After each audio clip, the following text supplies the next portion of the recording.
There was a time when a simple brush of their hand against yours could stop the entire world.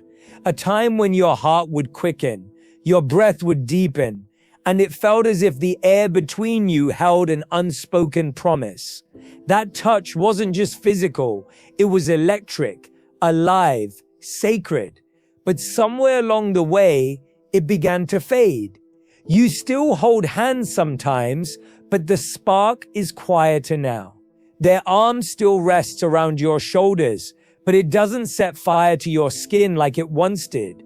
You still kiss, but it feels more like a habit than a hunger. And in the silence between those gestures, you feel a truth you've been trying not to name. Touch has stopped meaning something. It's not that you don't love them. It's not that they don't love you. It's that somewhere, without either of you fully noticing, touch became background noise. What was once a language turned into a routine. What was once a message turned into muscle memory. And in that quiet shift, you began to miss not just their hands, but the way their hands used to speak to you. The strange thing is, losing this kind of intimacy rarely happens in a single moment. It's almost never a dramatic fight or a single cold night. It's slow, like sand slipping through your fingers while you convince yourself you still have enough left to hold.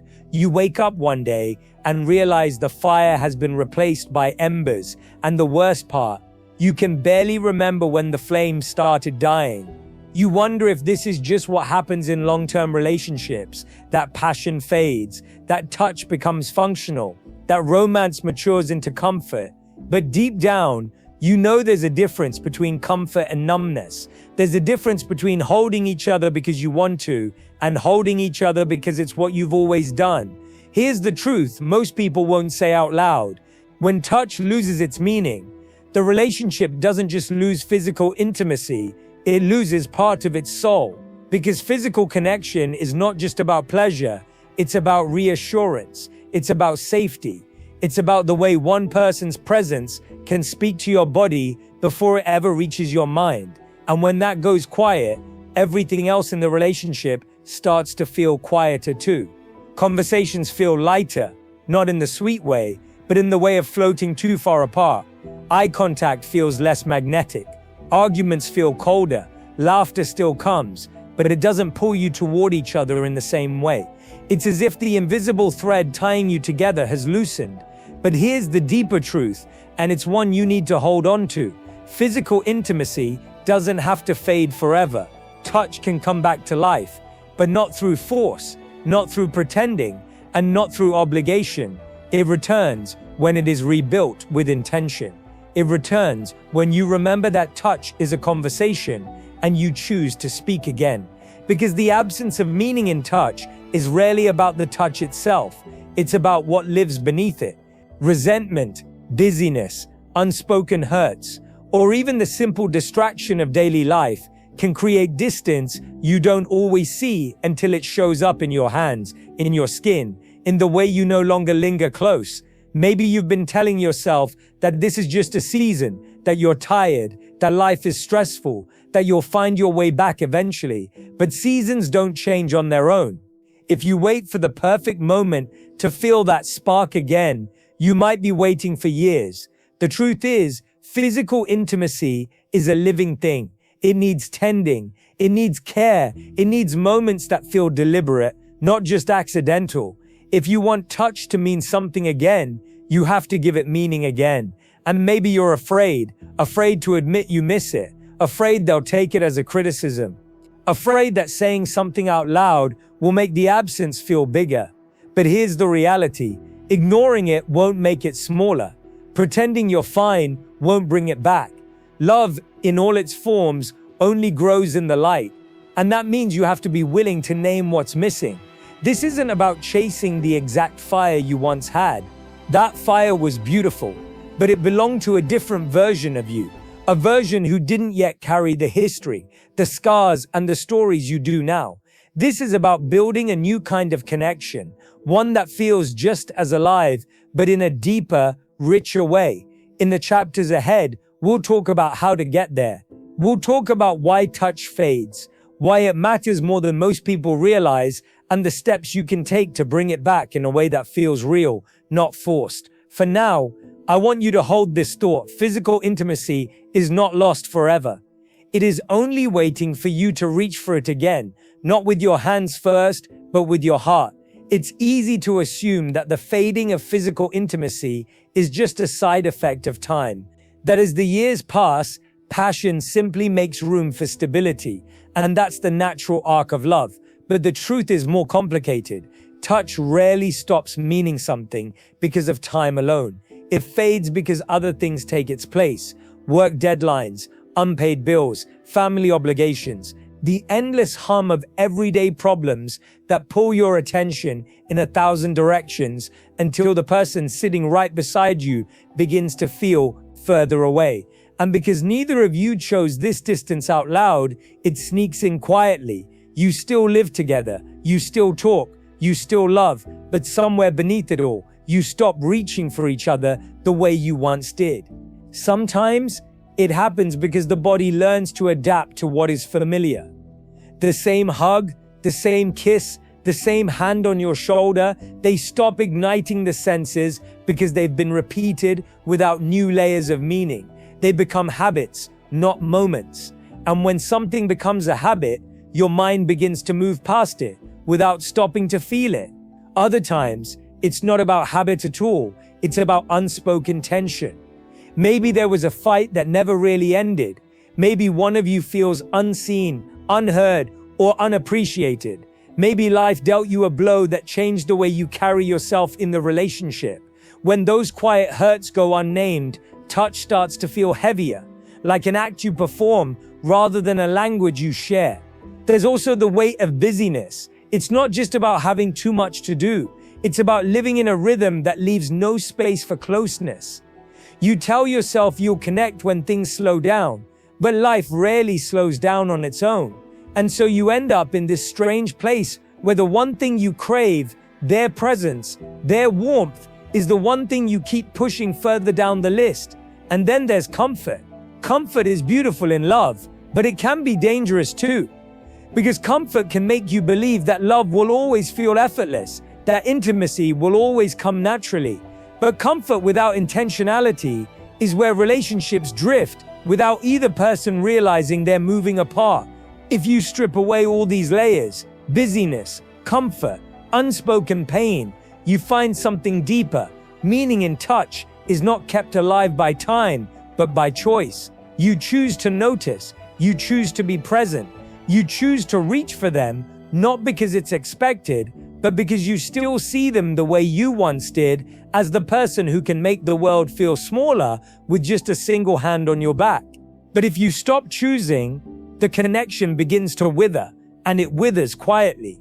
You don't lose it overnight. You lose it in the moments you choose not to look into their eyes when you say goodbye, in the way your hand slips from theirs too quickly in public, in the way you stop pulling them close for no reason at all.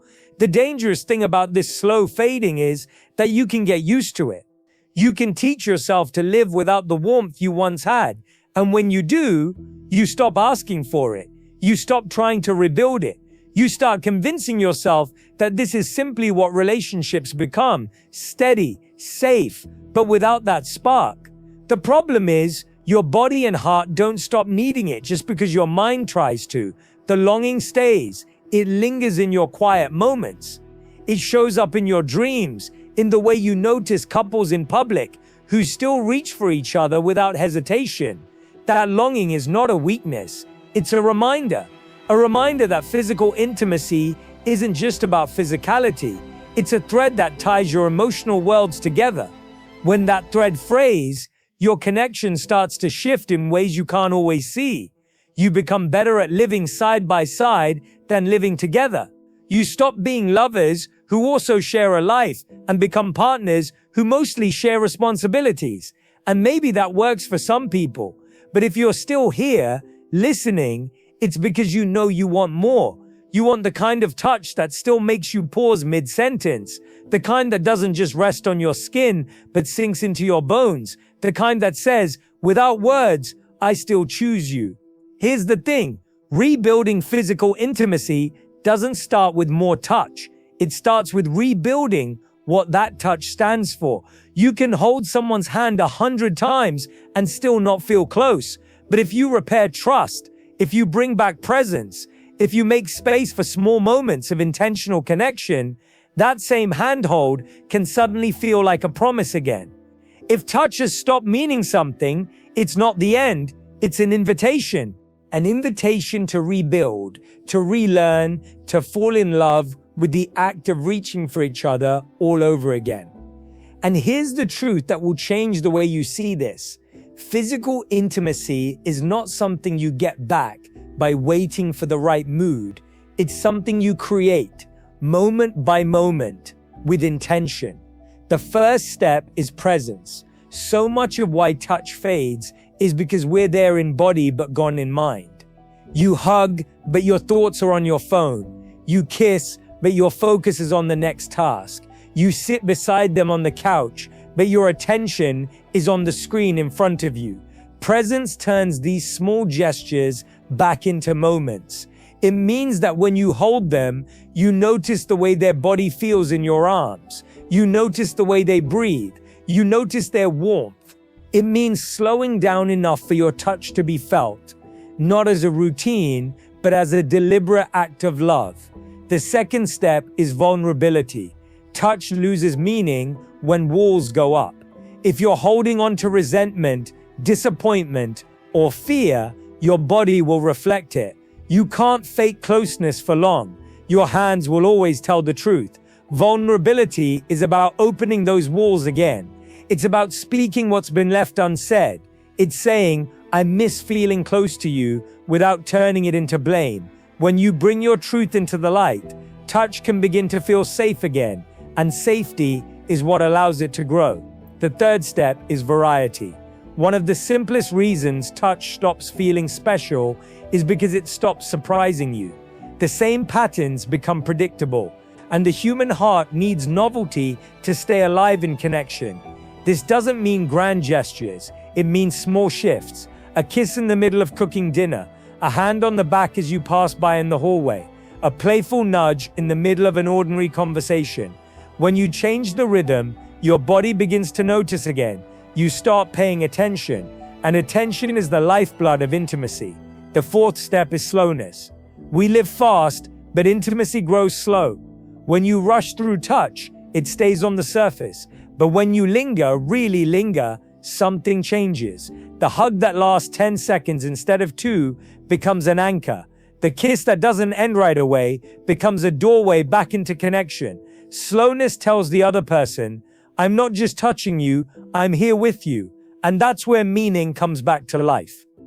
The fifth step is choosing moments without reason. One of the deadliest things for intimacy is when touch only happens because it makes sense, before leaving for work, before bed, during celebrations. But love needs touch that comes without a reason. That's what makes it feel like a gift rather than an obligation. When you reach for them in the middle of a random Tuesday afternoon with no special occasion, you remind them and yourself that your connection is worth celebrating simply because it exists. And here's something important. Rebuilding intimacy is not about chasing the exact feelings you had at the start. The beginning was magic because it was new. This stage can be magic because it's deep, because you've weathered storms together, because you've seen each other at your worst and still choose to stay. This is where intimacy stops being just attraction and becomes devotion. If you're wondering when you'll feel that spark again, know this, the spark isn't a thing that visits you, it's a thing you ignite. Every small act of intentional touch is a strike of flint against stone. And over time, those sparks turn into a steady flame. Yes, it takes effort. Yes, it requires you to show up even when you're tired, even when life is chaotic. But that's the beauty of love. It's in the choosing, not just the feeling. So start small. Tonight, when you see them, hold the hug just a little longer. Run your fingers over theirs as if you're memorizing them again. Look into their eyes before you kiss them, and let your body slow down enough to remember why you wanted to be here in the first place. This is how you begin to rebuild the language of touch. Not with sudden passion, not with grand plans, but with simple, consistent acts that whisper the same truth over and over. I still see you. I still choose you, and I still want you close. Rebuilding intimacy is one thing. Protecting it is another.